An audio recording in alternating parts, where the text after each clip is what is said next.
Enough with the zombie stuff, man.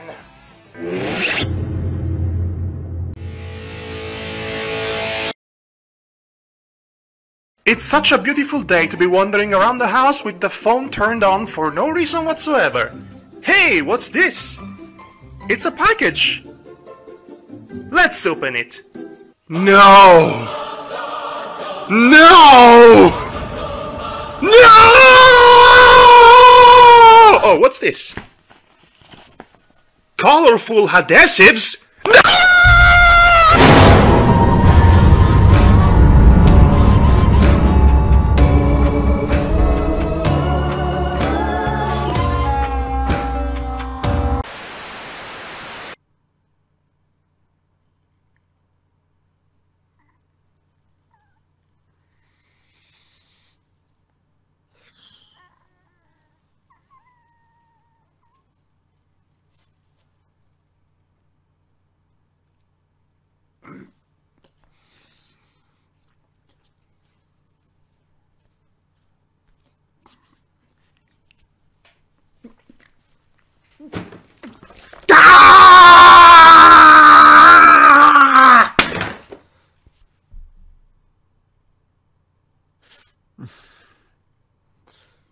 So, I guess you don't like it.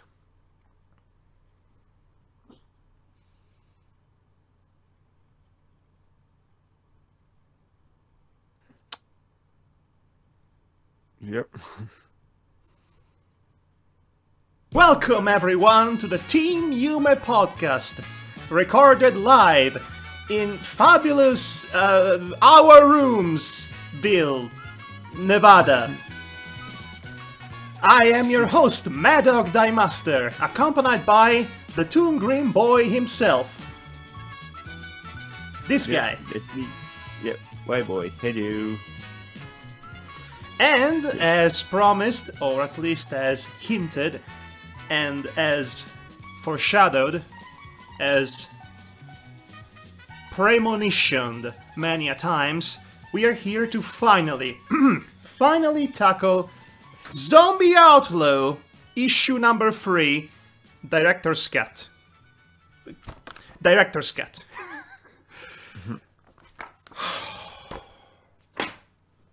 This has been a long time coming. I hope certain people in my life will be glad I'm finally bothering to do this. Like, I don't know anything about Zombie Outlaw or anything like that, but after I read it beforehand and all that, You have I don't see... thoughts. It's... You have thoughts. Can we Yeah. agree that we might have thoughts about it? You know, in general, and also some very specific aspects of it might be a bit... not the best. Not the best.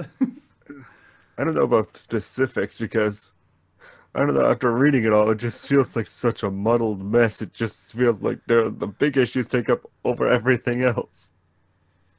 Yes, well, I have reviewed every single issue of this muddled mess, so I have some clearer ideas as to what criticize and eviscerate about specifically. You've seen my previous video reviews about issue number 1 and 2, right? They are available on my YouTube channel if you're willing to take a look at. They are there somewhere. They are old, so be wary of the audio and all that. Anyway, so those reviews are quite old. I've made them all the way back in 2013, as it were. And I still stand by whatever I said about the comic at the time. My opinions have remained largely unchanged. My bile for it, on the other hand, has toned down a little bit. Mostly because I don't really care about being angry at zombies. I am no longer the "enough with the zombie stuff, man" guy. Which is a sentence, a quote that I helped popularize, apparently. Imagine that. But I still don't care about this comic. I still really don't care about this comic. And after reading this third issue, I have even more reasons to not care, as it were. And we'll get to that. But first, I think it's imperative that I should give you some background about my relationship with this comic, specifically with the writer of this comic, which happens to be a close friend of mine. And we became friends over my evisceration of his comics. Right, yeah. So, the story goes, it was somewhere in the late tail end of 2013, I was approached by the man of many handles. Because if you go to his Twitter, he's named Adam Blackmoon, but that's the name of his handle, is actually at Captain Midnight. But those are not his names, neither of those, especially not Captain Midnight. His actual name is Brian Apodaca. I don't know why he needs to have three names, especially Adam Blackmoon. But there you go. That's the guy who wrote Zombie Comic. I know nothing about the artist who drew this comic, which is named Benny Jordan, other than the biography here on page 1, I guess. But let me tell you, after experiencing his very unique art style, I am not in a rush to get to know him. Right. No offense, Mr. Benny, sir. I'm sure you're a swell guy. I never had one single interaction with you, but I'm sure you're a swell guy. Yes. So anyway, Mr. Apodaca was very impressed by an old review of mine, which was a review of a My Little Pony comic, My Little Pony Friendship is Magic issue number 1, the IDW comics to be specific, which I reviewed at the beginning of 2013. Now, that review is not available anywhere, but he saw it and he liked it so much that he decided, hey, I want you to review this comic of mine, so I'm going to take these two copies, these two issues of the comic that currently exist, and I'm going to send them to you all the way to the other side of the ocean, because he's American and I'm European. Wow, he really, really wanted me to review these comics. And so I did. I forewarned him that I really, really hated zombies at the time. I was completely, utterly through with the classic zombie outbreak scenario. In 2013, that trend had reached its complete saturation, if you recall. It has waned down over the years, so I don't care that much about it anymore, but still, at the time, I was pretty quick to get angry whenever zombies are mentioned, which did not help my review of this comic. In fairness, the fact that it had zombies in it, it's the least of its problems. You will agree on that, I assume. Yeah, and like if Nero was here, he'd be saying flat out that he's just sick of zombies entirely. He doesn't find them scary or anything like that. And I don't find zombies particularly scary in any zombie story that I've ever read. No, they're not scary anymore. They used to be in the hands of George Romero, all of those 40, 50 years ago, when they were actually attached to a pretty ferocious commentary on society and humanity in general. But everything that could have been done with zombies has already been done several times over. I think the film that should have ended zombies forever was Land of the Dead by George A. Romero, which sadly was not even the last zombie film he made. So, yes.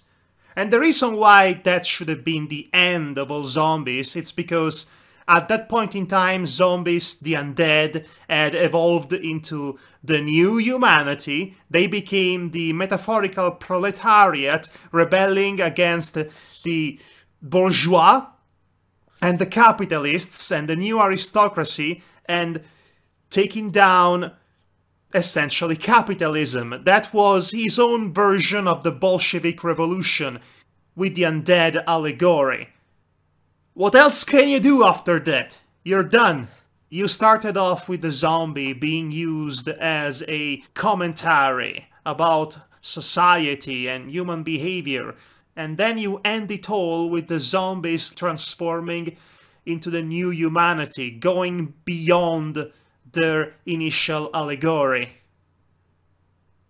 And again, what else is there to do? I tell you, what else is there to do? Infinite amounts of parody and spoofs of the genre, which also became real old real fast. Yeah. Oh, it definitely did. Oh, God. So, okay, it's not so much that the undead are boring.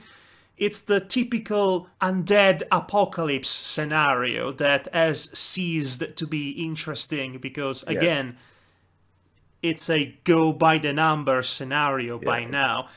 The execution is basically stale with a lot of people now. Yes, even the parodies of it are about as stale and saturated as they can get.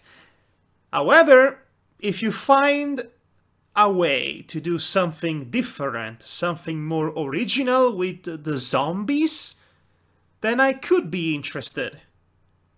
Zombie Outlaw is not one of those, though it's still pretty much a classic zombie outbreak scenario, with really nothing new or interesting to bring to the table. Just for broad thoughts, just beforehand, this felt like just such a slapdash, almost parody of a zombie sort of apocalypse. I mean, it's basically Zombieland in comic format, except not as funny or with likable characters. In fact, some of these characters seem to be representative of the worst geek culture has to offer, especially a very Generation X rendition of geek culture, which is about as omnipresent and saturated as well as it can get.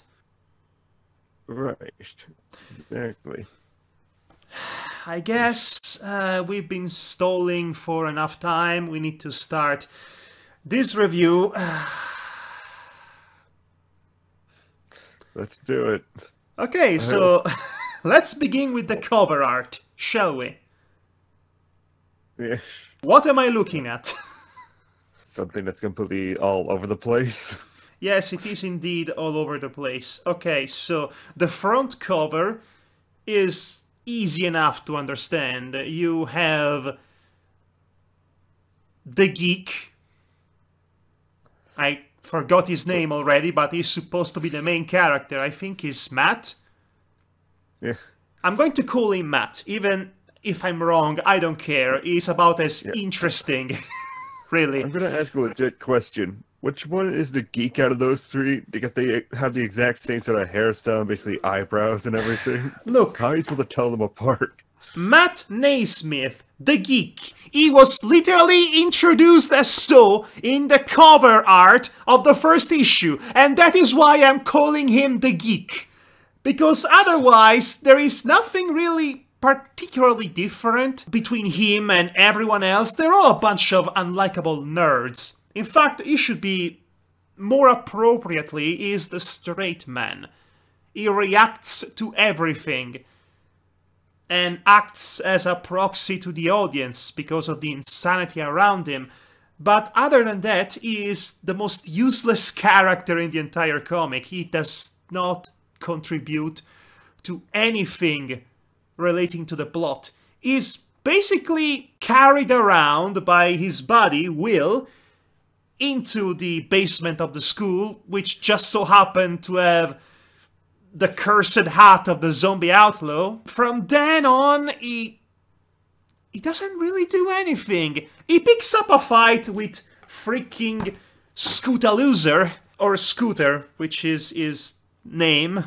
Right. But I call him Scootalooser affectionately. But that's it. That's all he does. In 3 issues. He's completely useless. And to this comic's credit, they acknowledge it. But that's about the only positive I can think of. Right, so back to the cover. Right. So in the forefront, you have Will just distraught in tears, crying as his best friend is about to die or becoming a zombie in his arms. Oh no, they took you too early. Oh, you're too beautiful to die, you magnificent bastard. No. They almost killed each other in the previous issue. Best friends. Best friends indeed. So they actually had a fight, completely out of nowhere, by the way, over an incredibly sexist comment. And in fairness, they are both sexist, as it were. So they have a fight, and during that fight, Scootalooser stabs Matt on the neck. So yes, best friends all of a sudden. No, please don't die! And yeah, It is so sad that you're going to die. Oh no, why? It should have been me! It should have been me! oh god. And that is the forefront. In the background you have giant Will finally donning the cowboy hat. Lies!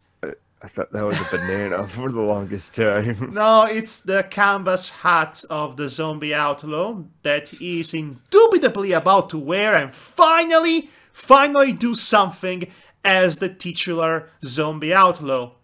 Again, if it's, lies! Yeah, if it's such an important sort of symbol of the whole story, I would say maybe you shouldn't block it by the whole title of Zombie Outlaw Director's Cut. I You would can't tell argue. what it is behind it.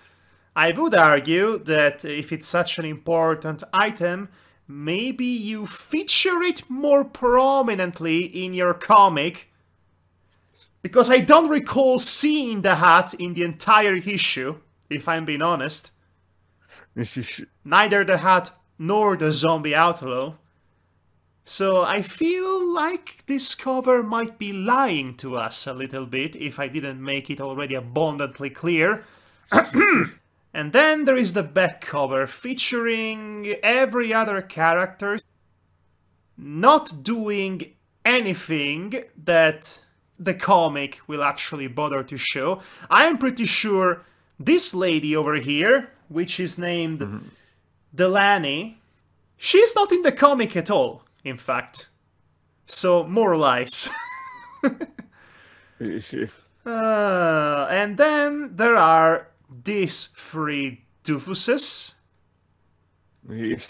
which they appeared in the tail end of issue number 2, but I did not bother to mention them in the slightest, because they were completely inconsequential.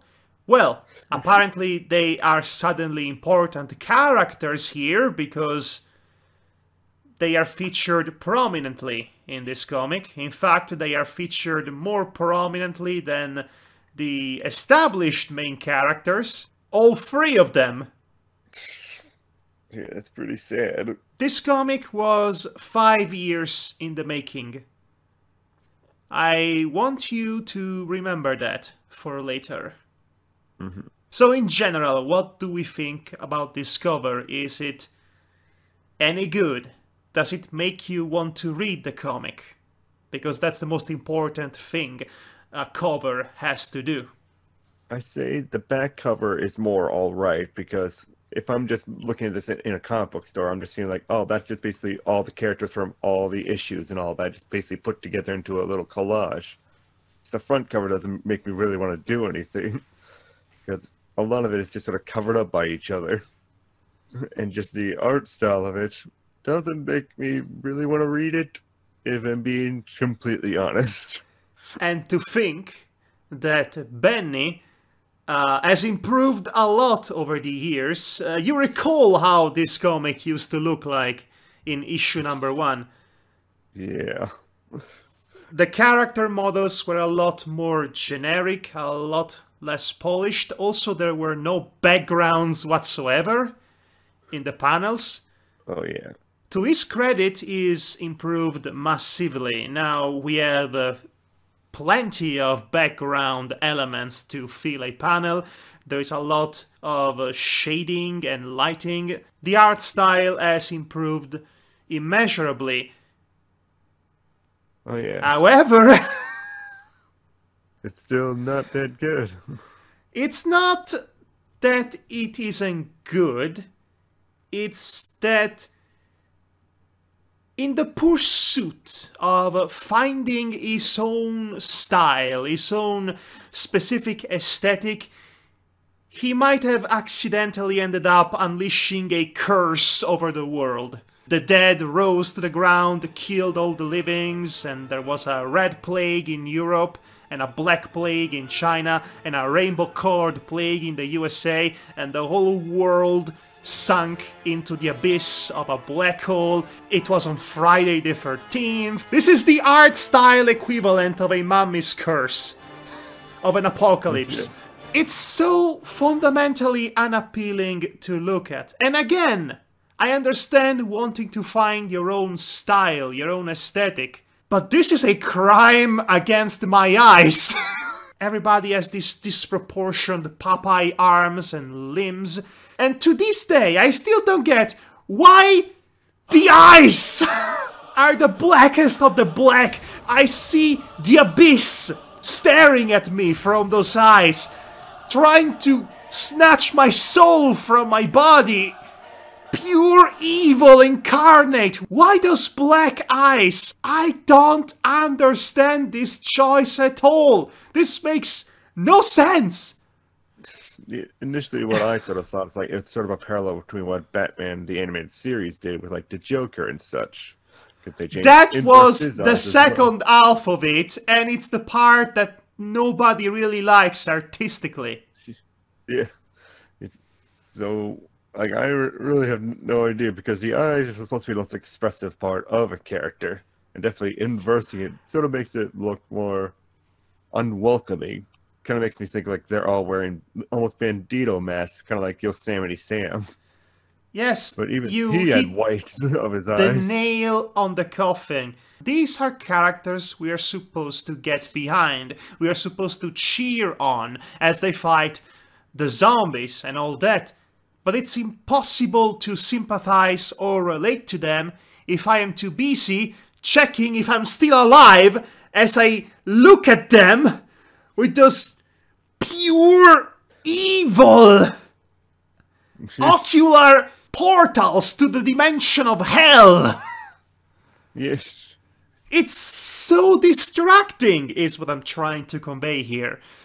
And it gets even worse when you have a character like Scootalooser wearing sunglasses indoors, so you cannot distinguish when somebody is wearing sunglasses or not. It is the worst stylistic choice you could possibly decide for characters that you're supposed to like. If they were the villains, then yes, they would be scary. The zombies, at the very least, they look horrifying and grotesque abominations of nature, which is fine. They are supposed to look like that. In that sense, Benny's art style really lends itself well for the undead horrors. But not the human characters! Not at all! Yes. Oh my gosh.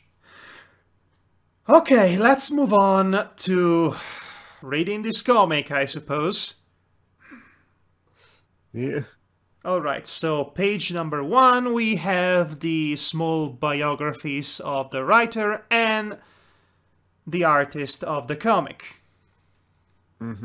Brian Apodaca, by the way, he visited in the summer of 2014 with his then pregnant wife. They are two absolutely lovely people, and we hang out on our private beach on the lake and all that. They were vacationing in Italy, so we had a good time. He's a swell guy, and I appreciate the friendship I have with him. So now I'm going to eviscerate his hard work. And then there is don't Benny. forget Benny Jordan's as well. Yes, that is Benny Jordan. Moving on. So, page number 1, officially, proper page number 1, has somewhat of a small recap, which doesn't really work all that well as a small recap. But then again, I don't see anyone but the true hardcore fans of this comic purchasing this. No offense to you guys. Yeah. Basically, I haven't seen your Zombie Outlaw videos for a little bit, so I was really hoping for this previously in section to try to catch me up as best as I could so I can get the context for the rest of the story. But it doesn't do that. I was more confused by the end of it. So this is not how you do a recap. But that is why this is not actually the recap. No, the actual recap is actually far worse. It really is. So let's get to page number 2. And oh boy, do I have an essay worth of things to point out on this one. I think I can summarize my thoughts in just this. The summary shouldn't be like reading homework. Reading all of that small print and all that in a comic book is way too much for a summary like this. That is indeed one complaint. That's just my summary of my thoughts on it. There's definitely many other complaints about it. Yes, and I'm going to point them out because this page right here, this full article of newspaper, actually had me very confused about the comic's continuity. And I will explain why. So let's have a read, shall we? Of course I have to zoom in, otherwise, my god, yeah. I'm going blind. So essentially, this article of the newspaper is telling us about, you know, a certain event that occurred in issue number 2, specifically those 2 poor saps in the bathroom that were mangled by Meathead, which is the first zombie, officially the first zombie of the comic. Meathead was bit by the zombie Outlaw when he went for a really brief and short-lived rampage at the beginning of issue 2, and then he slowly started to turn. Right. Irvine State University was stunned Wednesday when the bodies of esteemed student journalists Kent Parker and Clark Peterson were found in the campus recreational center restrooms adjacent to the university's world-renowned Dransby library. I am not going to read the rest of it, but the gist is that these 2 were found dead. And there is a bit of a funny joke about universities and college not caring for the students, caring more for the bathroom itself. And there is a mention of a character, Dario Dorboni, which we'll get to soon enough. Okay. So here's my problem with this. Aesthetically, this page is presented like the university's own newspaper, right? Right. It mentions a day, Wednesday, which means this newspaper must have come later on. Now, newspapers, as you know, are printed daily, on a daily basis. Are newspapers from colleges and universities any different from regular ones? Well, we do have some, like, school newspapers at my school that I go to. It's not really daily, it's more like a weekly sort of thing as far as I know. Okay, so even better, let's assume this newspaper comes out on a weekly basis.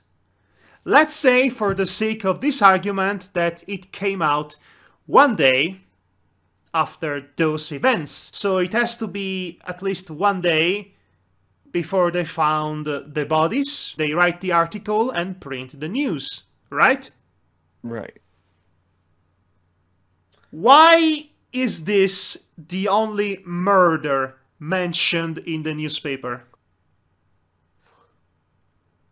Do you see where I'm going with this? Yeah, because that's basically only just giving you the continuity of just some of the events that happened in the previous issues, but not actually giving you a summary of everything that happened.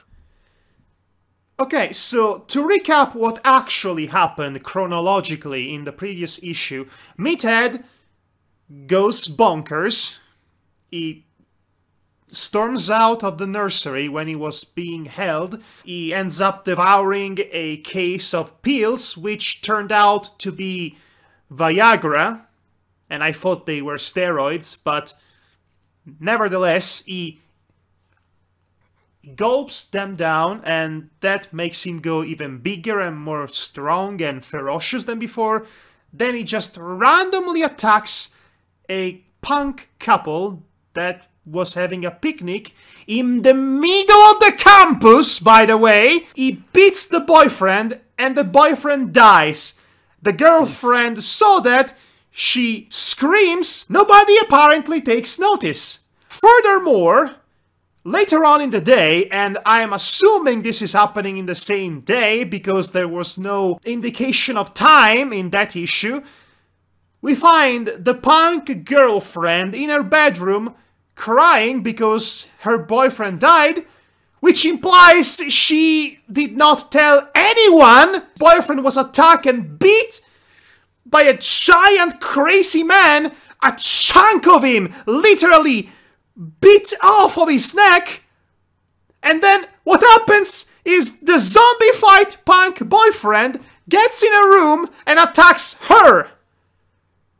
Of course. Why doesn't any of this appear in the news? Why didn't anybody notice any of this? Just the bathroom. This is even worse, because that zombie man, Meathead, and all the other zombies he might have created by attacking people, they have been running rampant in this school, in this university, for an entire day. And we established that this newspaper, if we are being generous, had to come out at least the day after. Considering all the damage that one zombie is making, this place should be a war zone, and there shouldn't be even a newspaper to read. This is only page 2! This is only page 2! I already want to burn this entire... This makes no sense! Not only is it terrible at doing its job of recapping important events, since this bloody newspaper is actually presented as an item inside the digesis of the comic, not outside the digesis, since it is part of the digesis, this creates so many questions and it completely fumbles the continuity, and I have no idea what's going on anymore. And I tried to read that too, and I had no idea. Just like, okay, this is completely contradictory and just doesn't mean anything. So, just gonna try to read the rest of the comic without any context and see how that goes. Just the more I think about this one page, the more I think about this galloping grunt, the more I find holes in the plot. Holes the size of a canyon. Anyway, page 2 of the same Gazette. Let's see, we have a pretty lame Superman joke, you know. Well, we had a pretty lame Superman and Spider-Man joke in the previous one with their names and all that. Don't forget Batman. Yep. And this is actually surprisingly important for the story and the comic. We have a mention of a character, Dario Dorboni, which in the story, in the context of the story, is presented as the son of the guy who made the infamous Viagra that I already mentioned. By the way, the name of the Viagra is Dr. Boner's 24-hour potency pills. Is that how you figured out that it was actually Viagra and not steroids? No, because page 1 of the newspaper actually tells me that. Right. I honestly thought all these years it was a case of steroids based on the context in which it was picked up. I did not realize it was Viagra. Still, my critique of that whole scene in issue 2 still stands. It doesn't change because of that. So anyway, what actually is important about Dario Dorboni is an Italian man with a beard who dresses black and seems to like ponies. Ah, I see. Why, boy, do we know anyone in our group of friends that is Italian, has a beard, dresses black, and might or might not at some point have liked ponies? I cannot think of anyone. No, you said that you guys were friends and all that, but would he put you inside the actual story and all that? I really cannot think of anyone. Oh well. Yeah. Moving on. Just Oh, look at this! Everything out. The story begins proper, and look! The characters are actually reading the newspaper! Yeah. Which confirms everything I just said about it! Okay. Matt, well, I think we have another problem, don't we? Crap. My feeling exactly. Yeah. Now, if you recall, and I really wouldn't believe you would be able to recall that, this guy, in issue 2, came down to find Matt in order to get his movies back. Because he wanted to watch them. And now he's watching them. Meanwhile, the punk boyfriend zombie attacks him. Which suggests that him attacking his girlfriend has occurred only now, a day after the events, which there was no prior indication of in the previous issue, or in this one for that matter. But all the same, this guy is watching the movies he had recuperated from Matt, which is something he wanted to do when he went to get those films back. Which suggests this is happening in the same day as the events of issue 2.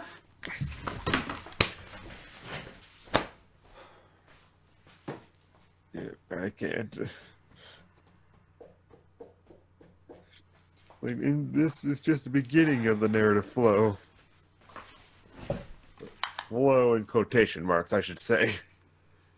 I've just decided that this is not worth it. I don't care. Never mind the continuity, okay? Let's ignore it completely. Yeah, let's just see what's in the actual story proper. Freaking continuity. Oh, this is... Never have I seen such basic mistakes, honestly. And I get it. I know it's been 5 years, perhaps even more since the last issue. Yeah. But you only have 2 issues out before this one. You'd think it would be easy to keep track of the continuity or the timeline without it turning it into the Legend of Zelda. Right. Okay, so here we have a zombie boyfriend guy. Brains of Flarf. Flarf. Dude, not cool, man. So he gets attacked, supposedly.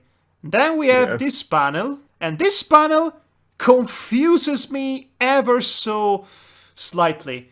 Because where do all these people come from? Yeah, I saw in the previous panel, he looks like he's just sitting in his house on a couch. But in the next one, he looks like he's sitting in the middle of a convention and all that, with everyone staring at him.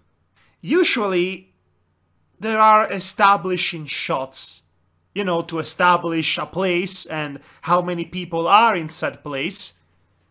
That's how you are supposed to use them for. But no, the guy was alone in his room and then suddenly it's full of people. Or just the place that looked like his room was just basically in the middle of a convention. Which is a pretty weird convention to have living room spaces in it. Why would you watch your films with so many noisy people around? That's why he had the headphones on, and that's the headphones will not automatically cancel all of the noise. Well, maybe they're really good headphones. And the punk rock zombie has just crushed them. Right, so inexplicably Dario Dorboni, the all-important new fan favorite character, is in this panel too. The other three idiots that we saw on the back cover, one of which is taking a photograph. Okay, no, this is the most bothersome element. The humans have the evil eyes of Satan, and the zombies have actual human eyes, except slightly reddened. Yeah. What backwards mentality is this? Well, it's kind of weird because that's the only time that he has actually some white in his eye, because the next page he has red eyes again. So it's not even consistent. Anyway, he punches the guy so hard in the stomach that he vomits everything. With a shunk. Yes, that's the sound vomit erupting makes, or stomach punching makes, I assume. Interesting use of onomatopoeia there. I don't know what the shunk is for, like the punch or the actual vomiting. Maybe both. Okay, now the eye is fully red again. You're right, this is completely inconsistent. They subdue him, apparently, and they plan to get in the duct tape, as it were. Cool. Okay. I think we can skip a few pages here, because it's more pointless and frankly unfunny banter between these people. Yeah. So they decide to call in the professionals and Scooter. Yeah. Okay, so Scooter receives the phone call. He makes perfectly natural facial expressions in reaction to the news.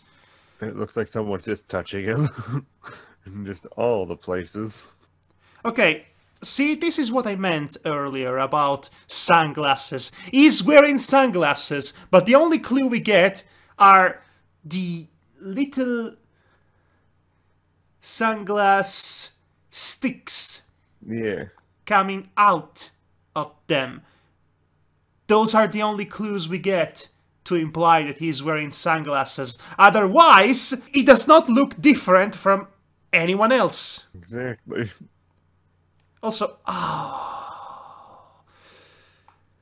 the state of Will's haircut.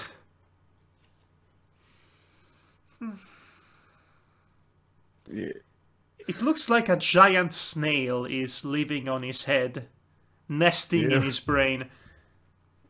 You know, he used to have a normal haircut in issue 1. What happened? The third issue happened.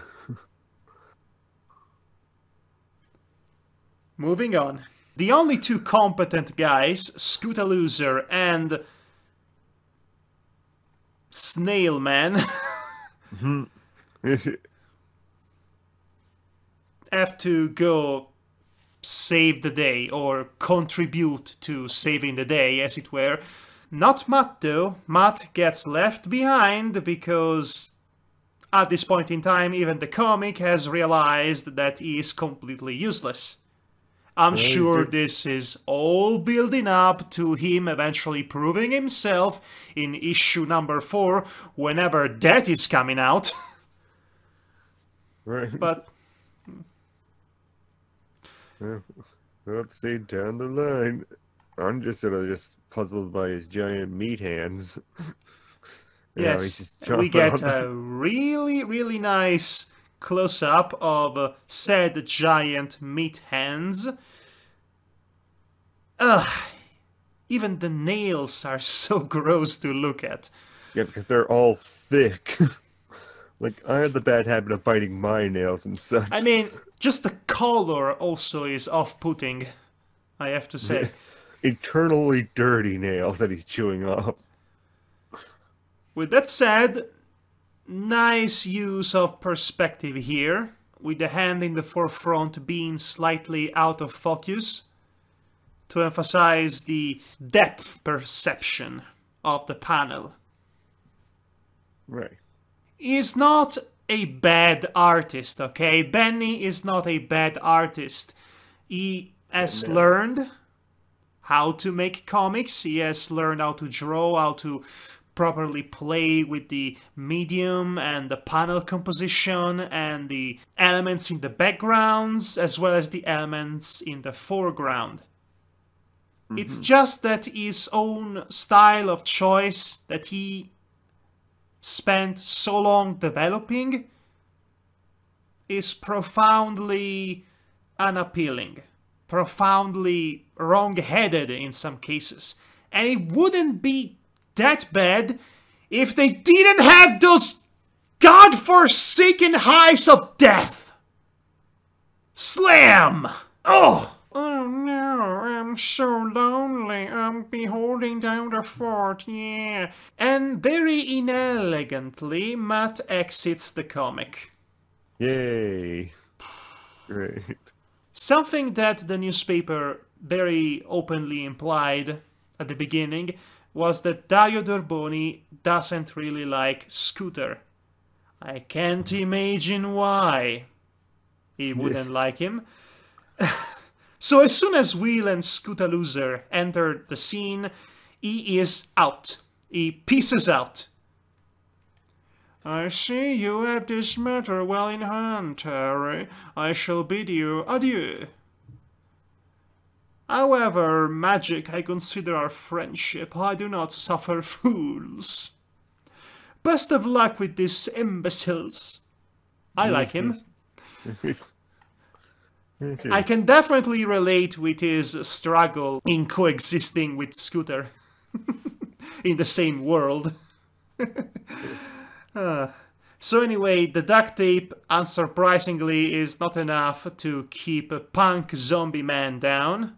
This is actually the most obtuse use of foreshadowing I've ever seen. This guy yells "Gak!" as an exclamation, but then later on in the comic we have actual Gak involved. God. Yeah. You recall the Gak. Oh, God. The Gak is omnipresent. Gak is love. Gak is life.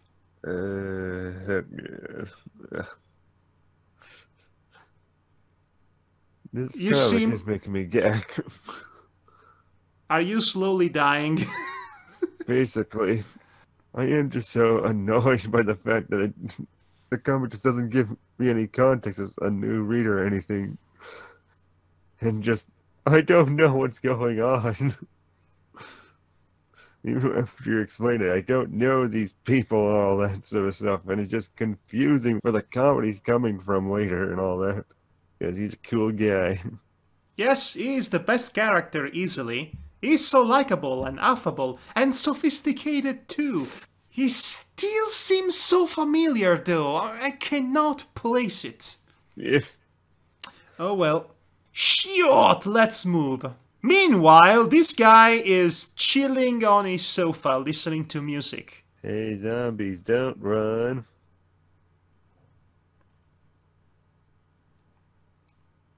Okay.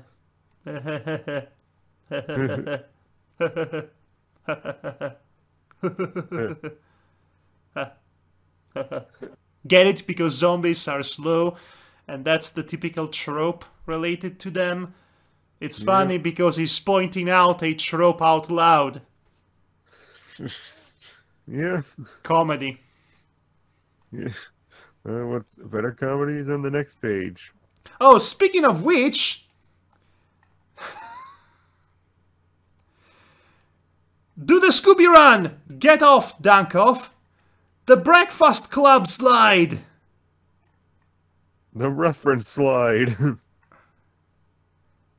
And they smack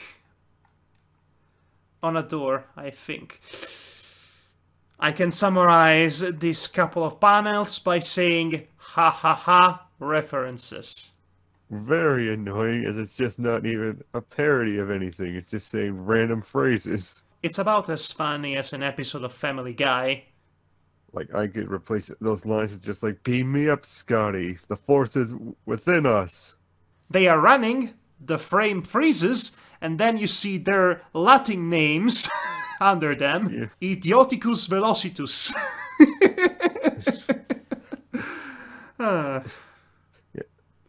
This sort of referential humor just doesn't hold up unless it's basically, woven into the actual world of the story in a sense. Like, it should just make some sort of congruity of sense. Not just Scooby-Doo in a zombie sort of situation. Like, the only thing close that would make sense with that is like Scooby-Doo Apocalypse.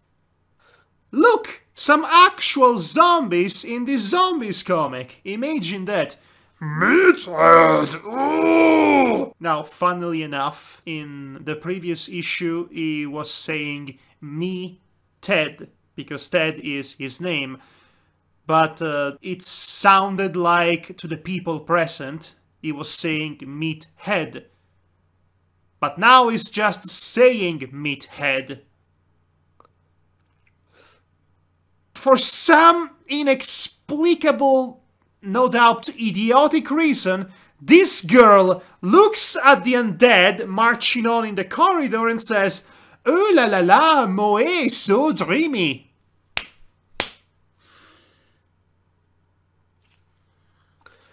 Yeah, then she just becomes part of a splash page in the next page. And bite me and live zombies. That feels like something that would work better on its own rather than just another panel. I know, because it looks like it's something that was drawn out of context to stand alone. Maybe promotional material for the comic, or maybe something that Benny wanted to really draw for some reason, but then it was forcibly added into the comic. So the lads, for some alien reason, decide that the best and most sensible course of action is to find refuge in Dorboni's lair, which is really his room. Even though you know that the guy doesn't like you, or at least he really doesn't like one of you guys specifically. So this plan is not all that well thought out. Even more because we as the audience don't even know where his room is in this.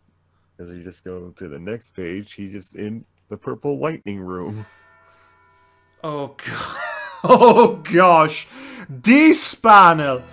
Ooh, why is it that with all the panels in these comics, with all the pages, this is the one that Benny went all out on? Lightning and purple background, golden throne with so many details on it.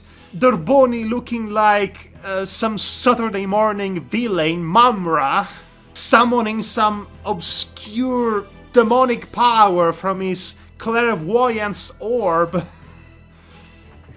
Literally summoning a flashback, as it were. Scooter just taking a poop. With I guess, spoilers! Shh, spoilers. You may be wondering why I, Dario Dorboni, hold a grudge against that despicable dolt, Scooter Donatelli. Well, my friends, you're in luck. As my prized ponies have long inquired on this matter, I have decided to relate this tale of woe to to describe the origins of that dastardly, disgusting, flatulent scooter loser. What does this have to do with anything? I have to ask, what does this have to do with anything that's going on in this story? They are running away from the zombies because there is a zombie outbreak. All of a sudden, we are transported into Dungeons and Dragons, the film from the mid-90s, and he's pulling some ridiculous Jeremy Irons idiocy, and it's just... Yeah. It's not even funny. Yeah, just spewing a random monologue that doesn't fit in with what the narrative was beforehand, because you can get... What even is the narrative? Like, no matter how weird this comic is, there's still a basic story. We're running away from zombies. That's it. But this is just putting a stop to everything. Just like, let me just tell no one about this story. Because there's nobody in this room. I'm not sure if we're breaking the fourth wall or anything. I'm just going to sit around my ball and just talk to my ponies, I guess. He's not actually talking to his ponies, because in his text balloon is referring to them with the third person. Yeah. So he's talking to the audience. That makes sense, because there hasn't been any sort of fourth wall breaking in this. So how does this float or anything? So we're just going to say, like, he's crazy. That's it.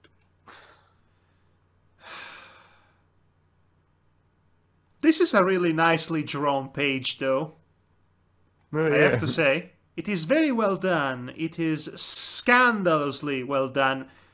Why isn't anything else in this comic as well presented as this page? Seriously, look at this throne. Look at the amount of details in this throne alone. It's ridiculous. Look at the lighting and the shading on Dorboni's character. It works really well on its own. It is so well done. Again, for this character. For Dario Dorboni. Not for any of the established characters of the series. No, for this random new introduced character that seemingly comes out of nowhere and all of a sudden is hijacking this entire comic for reasons that are yet to be revealed. But yes, it's weird. We are about to have a showdown with the zombies, but we have to have this comic panel taken straight from a Jack Kirby illustration. I don't understand anything anymore.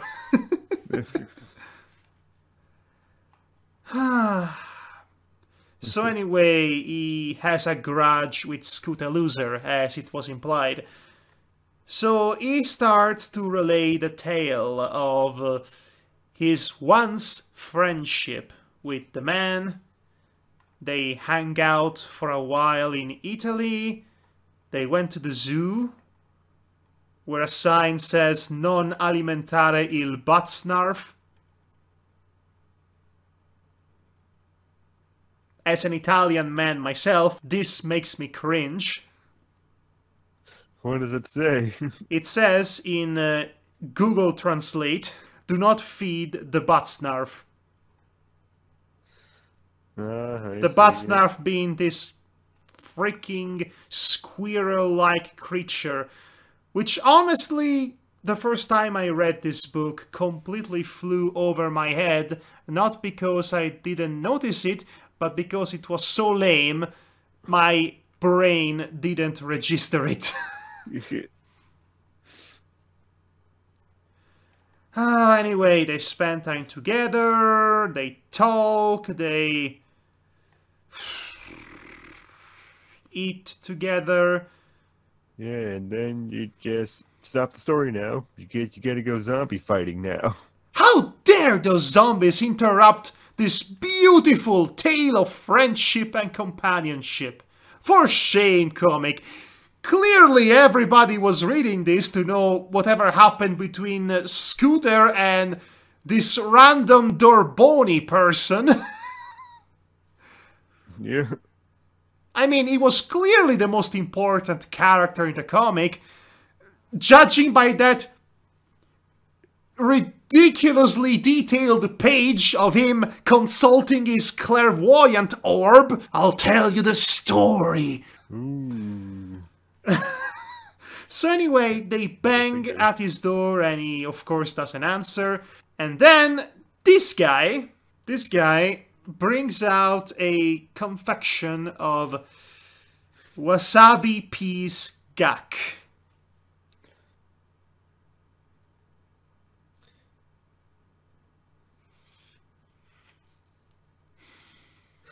Yeah.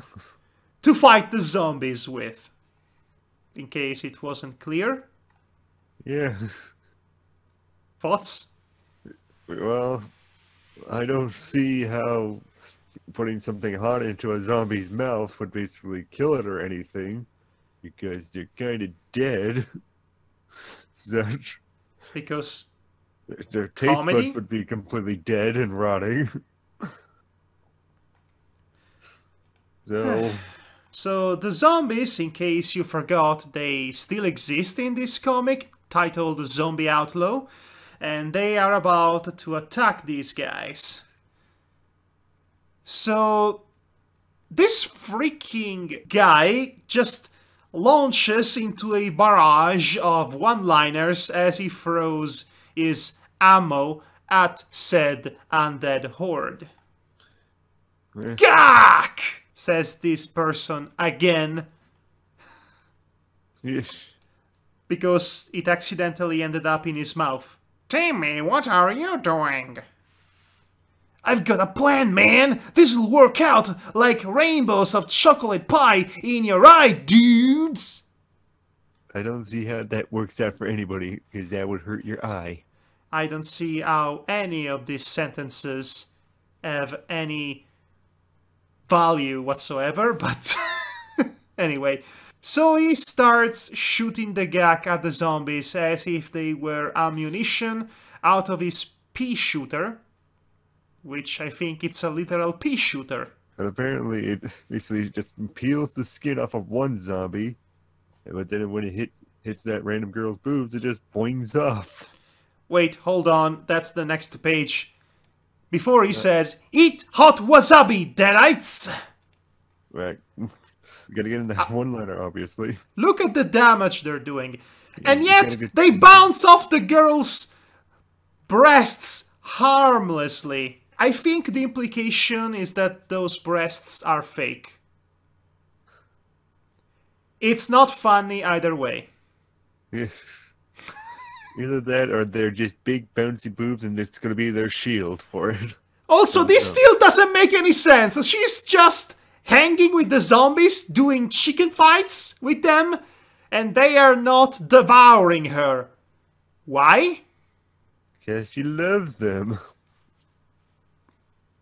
They are zombies! But you saw her sign, she loves them. That's all you need for this to make any form of sense, I guess. Well, that and this other one-liner, dead or alive, you're gonna get peed.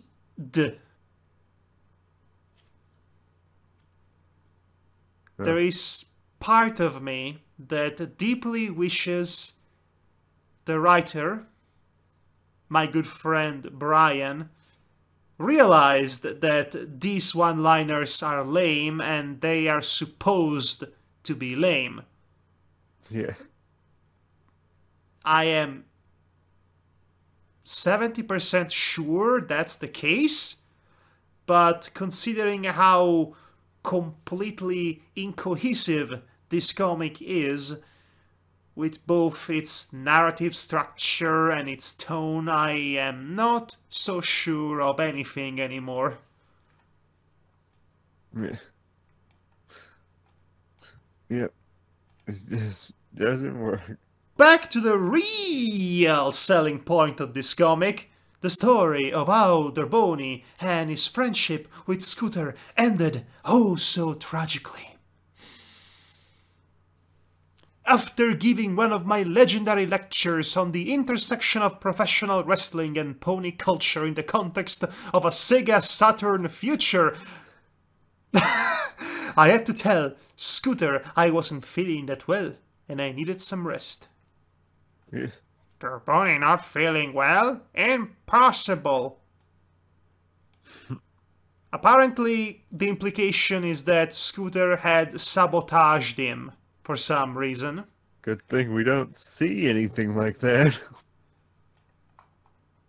Aside from this bottle of snake oil that he's holding very guiltily. Let's look at the details of the background. We have a stuffed Sonic the Hedgehog, issue number 1 of Zombie Outlaw, obviously, a pony, and a picture of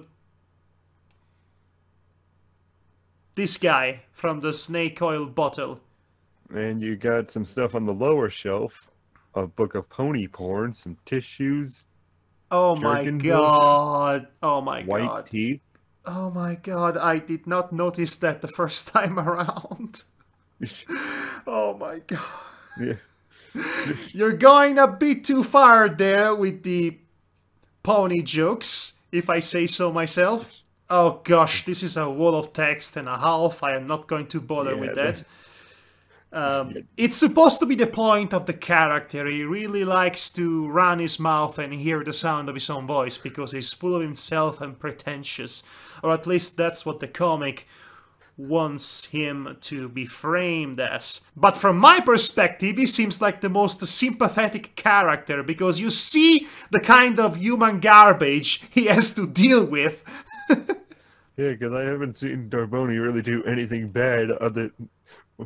He's done nothing bad except just go home because he's sick. Scooter all of a sudden really has to use the bathroom real bad, but Darboni is not going to let him in. Because you don't let a vampire in, everybody knows that. To which Scooter resolves to literally take a dump on his window. Yeah. Crack a poop. I think he needs to see a doctor for that.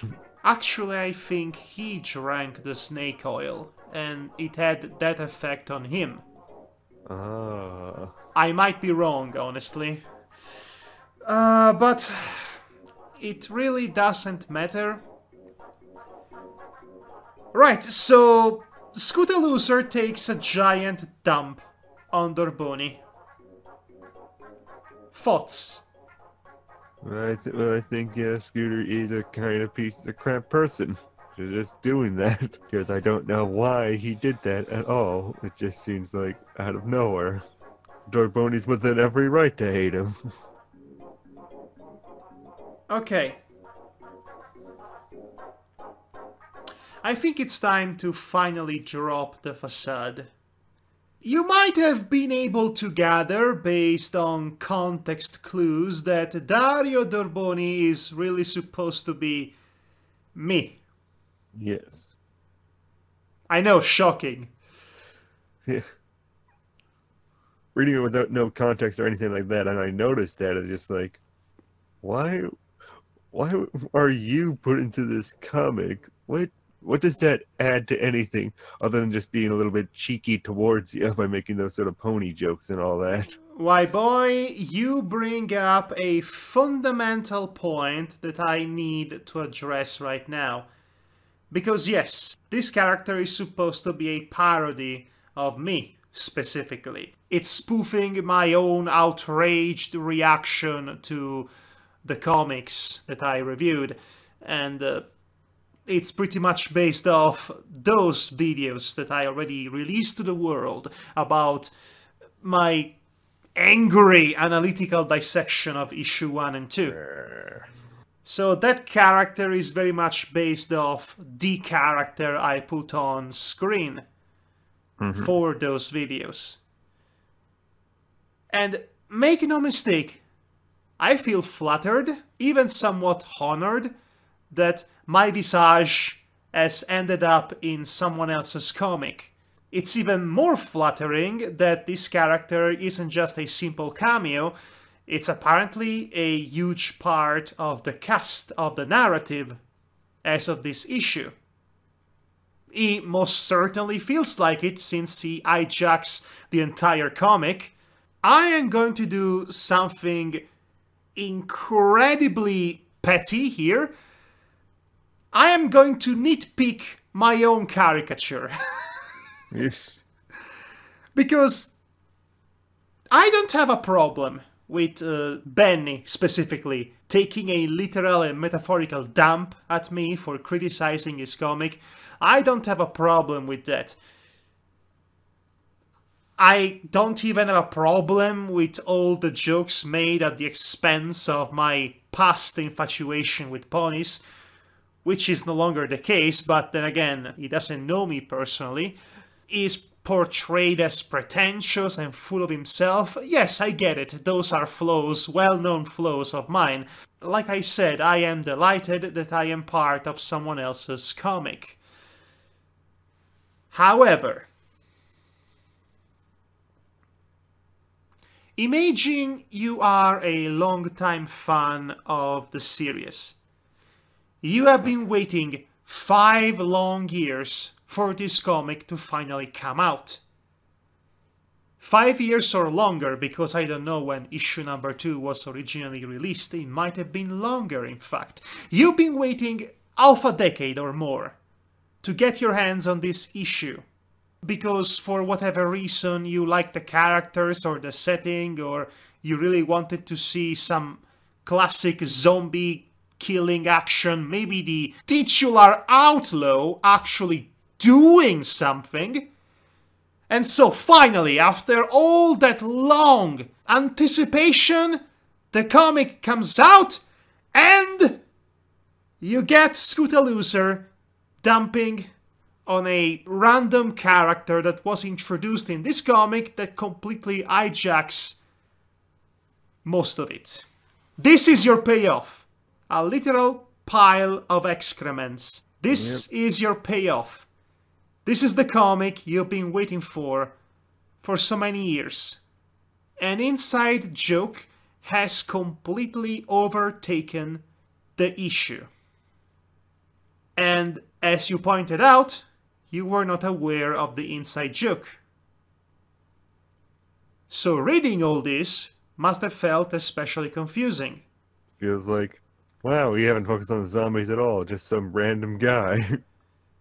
Like, all I could basically takes from any sort of context that I just made up on my head, I would just think, like, Darboni was always in the comic at some point. Like, this wasn't his first issue. That's just sort of like what I would infer from him taking such a big role in this. But if this is his first issue and such, his first appearance, then it becomes just filler for the entire story for all the other fans and all that. Because people are here for arguably Scooter and everyone else, just to kill some zombies and all that.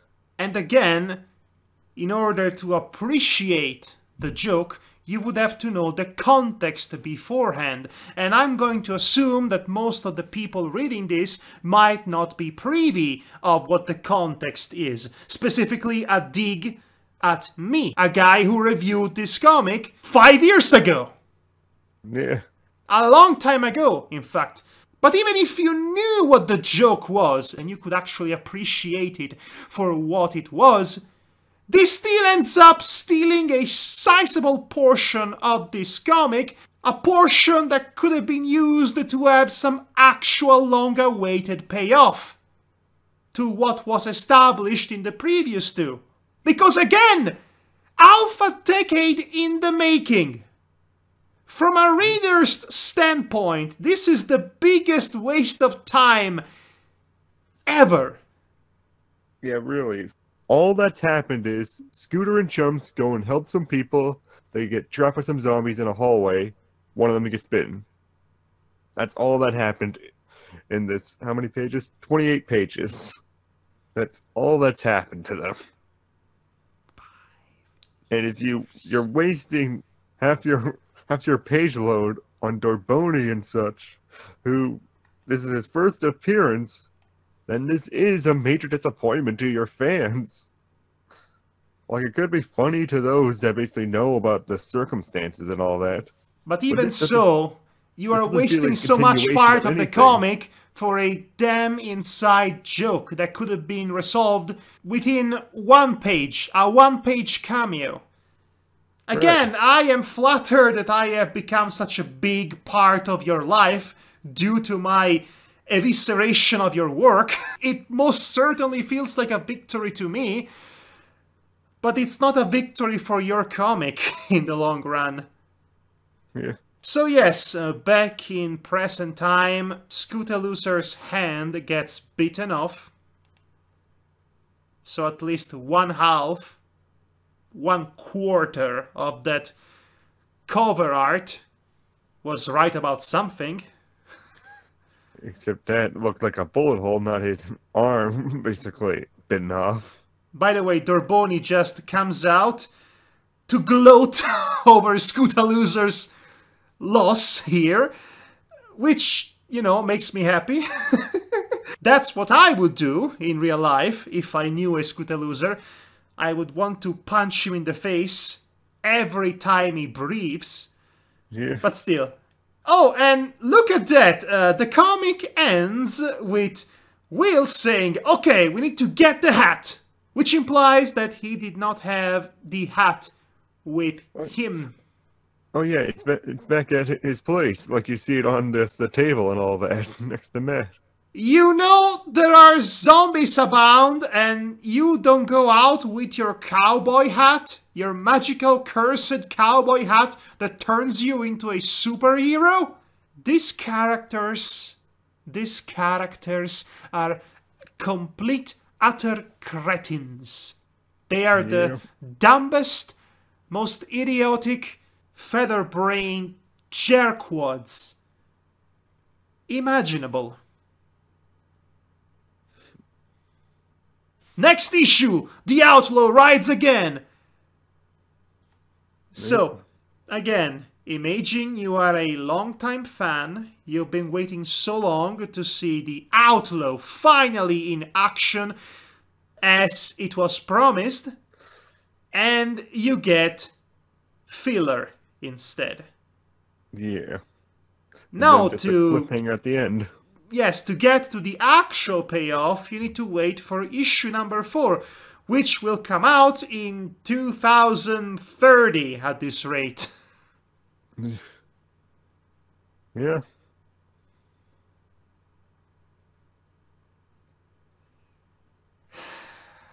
So, to summarize, this is not a very good comic. I can appreciate stupid comics and all that sort of stuff, even just dumb zombie stories and all that. But overall, this story just feels like a bunch of filler and just stretches out just the zombie chase bit to something that can be completed in like 2 pages with just a few panels, which could have been used more for story or whatever else, or less referential jokes. It's just a disappointment, I guess, is the best way to put it. So anyway, this comic gets it. Subulwa!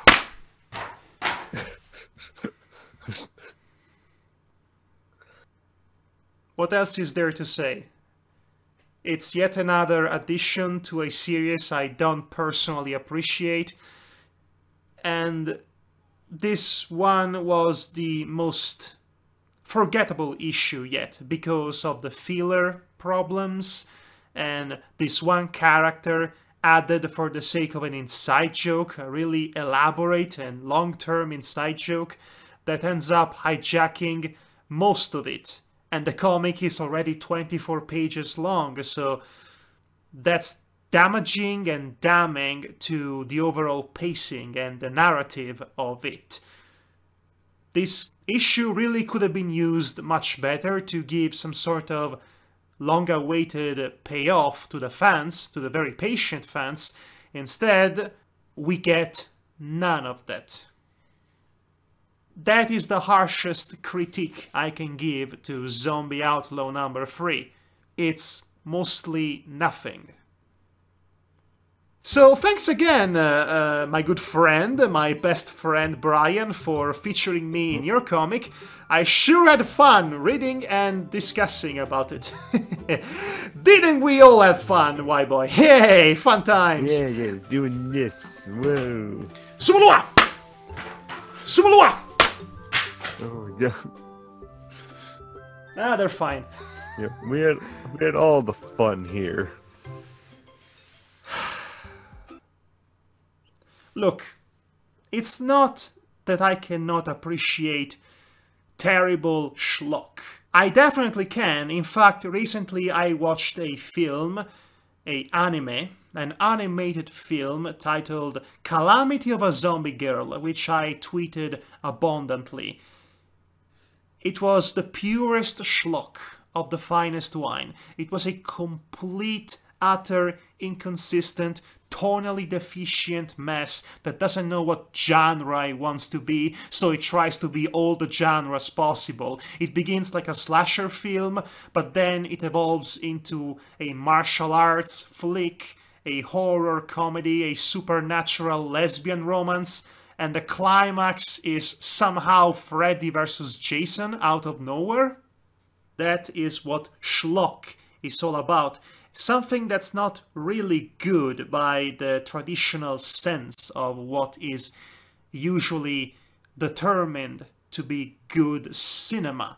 But it is so dedicated to the insanity and excess of its own premise, conceit, and execution that it ends up being absolutely fun and funny at the same time. And I cannot recommend this film enough. It's an absolute jaw-dropping joy to experience from start to finish. And that is how you do schlock. That is how you do something really funny and creative with your own premise, even if you are completely incompetent at it. But again, being a competent filmmaker, or in this case a competent animator with a shoestring budget, is not the reason why we enjoy schlock cinema. The reason why we enjoy schlock cinema is, again, the insanity that permeates from every sweaty pore of this enterprise. Zombie Outlaw cannot quite get there, because it's not good enough to be a clever take on the zombie apocalypse, or even a funny comedy about zombies, because again, that is a saturated genre in its own right, but it's not even awful enough that it can be good by how bad it is. It cannot even be so bad it's good. It's just a middling pile of dull nonsense, in my estimation. And as much as I love Brian, he's a good friend, he's a nice guy, and he, for some reason, really wanted me to eviscerate his own work. I guess I did. Again, you're welcome. As much as I love you, Brian, these comics, I think they are getting even worse, somehow. Take what I just said right now as my opinion, and an attempt at constructive criticism interspersed with more snarky commentary, which is mostly for the sake of putting up a show. But I want you to succeed because, again, you are such a swell person. That's all I have to say about Zombie Outlaw. I do not want to hear from this comic for the next 5 years or so. I'm done. I'm done. Like, I was reading this one thing I'm not really interested to see anymore, unless it can push the goofiness to an extent where it can actually be more funny to watch rather than just having references in it. If we can get like that in maybe the next issue, whenever it comes out, maybe I'll read it. I'll just have to see. If I may give you a suggestion, probably the best way to handle Dario Dorboni at this rate is to either have him die immediately or turning him into the main villain, which actually would make a lot of sense considering how much screen time you gave him in this issue.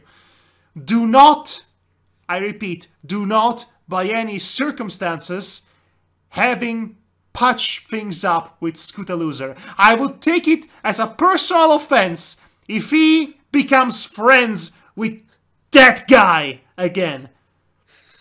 Seriously, if you want to piss me off, if you want to really anger me, that's what you would have to do. So please don't do it. When he sees it, he's just gonna have a notepad out just to put that in there. I think I just sealed my own doom here. Oh, brother. Thank you for joining us, everybody. This has been Madhog, Die, Master of the Undead. And I've been Y-Boy of the Toongren Boys. I wish the speediest of recovery to your compatriot, Nero, which could not join us on this podcast tonight due to a cold that you gave him. Speaking of contagious plagues... Yeah. Yep, exactly. I'll go check on him and just see how he is and all that, but hopefully he'll be up and running by tomorrow.